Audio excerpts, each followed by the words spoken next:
Civics are still good, still good.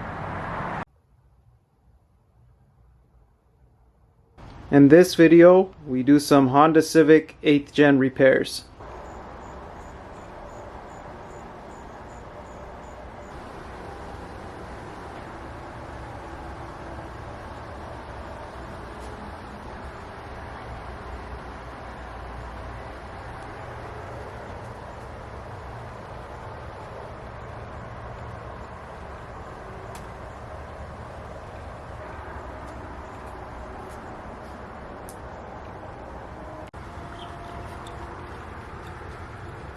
Remove a few connectors. So this will clear everything. You don't need to remove that clamp. Just plug this line off a bit and this will clear all the bolts that you need.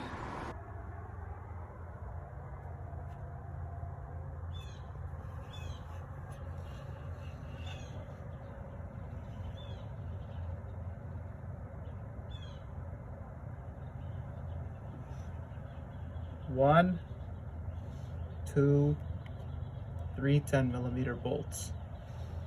It might be a little hard to pry off because of the old gasket. That's exactly where they are.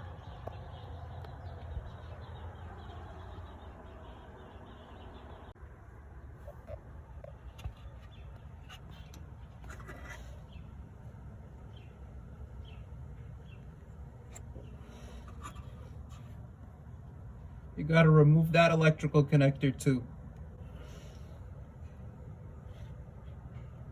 So dead center your screen in the bottom, it won't focus, but where all that oil is, that is another 10mm bolt. So there's 4 and they're different lengths. That bottom bolt can be tricky, so I fed in my 10mm by hand first, and then I'm gonna attach the ratchet to it. You can see it.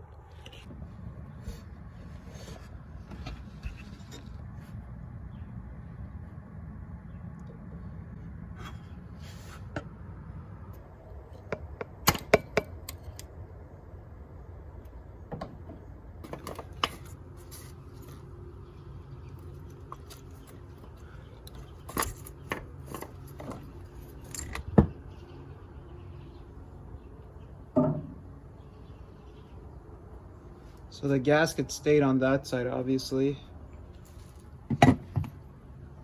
So there it is with all 4 of its bolts. One is shorter. The bottommost one is long, the top 2 are the longer ones, and then that's the other one.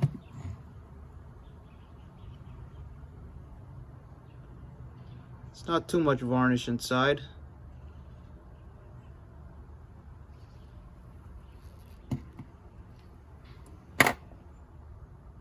Clean it up with some brake cleaner.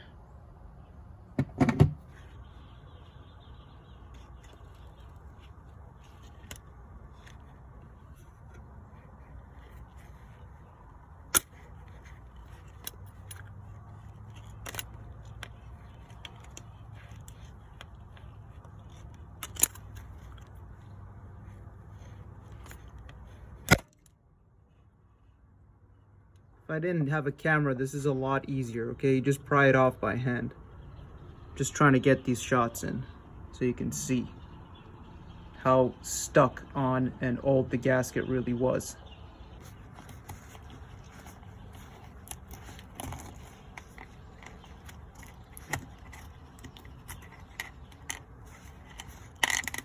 So you may think you're stuck on something, but that electrical wiring harness has a metal tab L shape that just sits inside of this.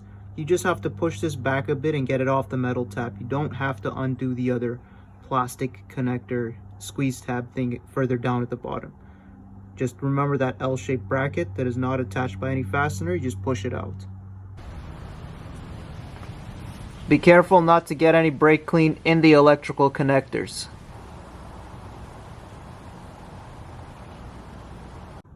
Make sure to clean from underneath the face where the spool valve gasket goes in there. Just get some brake clean down there with a nozzle. You can put something if you want to clean it from under, and then go from underneath too. You're better off putting brake cleaner in a spray bottle or just getting paper towels and rags in there, because it won't spray and it'll spray all over your plastics if you go from weird angles, which is not something you want. Okay, so to clean the area, I'm just taking in some pliers, and I use the pliers to pick up and remove the debris. Pliers with a paper towel.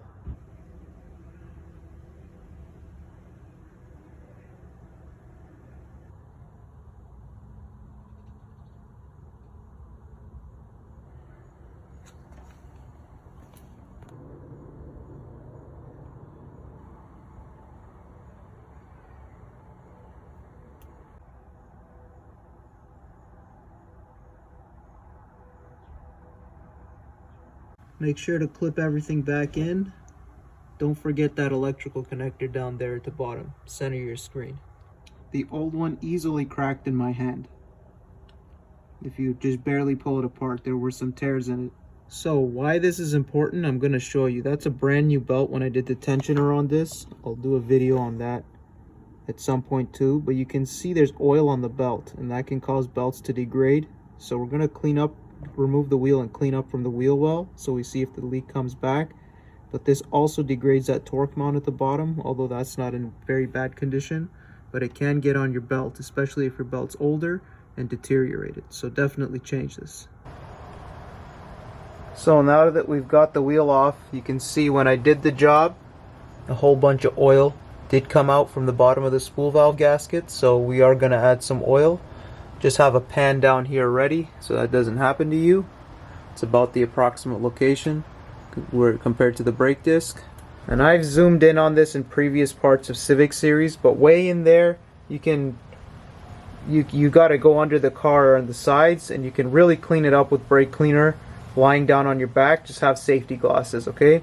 Just get everything cleaned up nicely. So you see I just took out those two push rivets and peeled this back. Gonna clean up that area because it'll really help show if the leak is gonna come back or not. And the control arms are doing great. I'm also gonna change the tie rod on the other side. It has a bit of clinking, but because I changed this one and it's been doing perfectly fine, I'm gonna do the other one right now before winter too. So this time you can see I got an oil pan down there. You guys get the picture. I'm going to get rid of the camera and really clean it up here.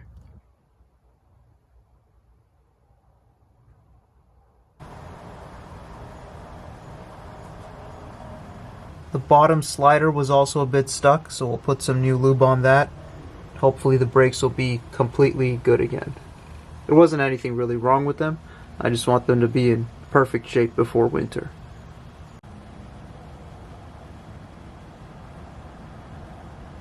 So some PB Blaster and a 24 mil and a 19 will help you get it off. Just keep this nut on, break it loose, crack that loose, mark your line, count how many turns you put it out, put the new one in.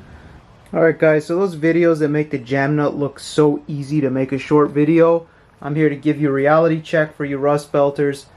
That jam nut in there is extremely seized. I put penetrating oil, I've put my full power on it a whole bunch of times to get it loose. But we're going to leave it for tomorrow. We're going to drench it in penetrating fluid. So PB Blaster or whatever you like. I also have this nut tight.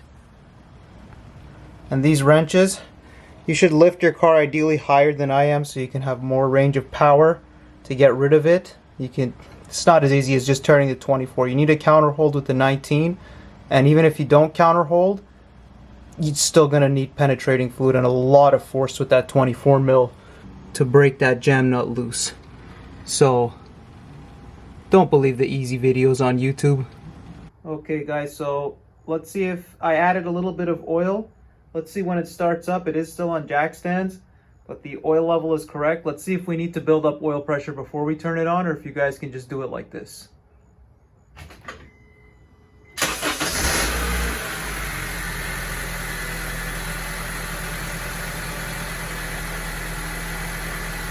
So looks like we plugged everything in and it's fine.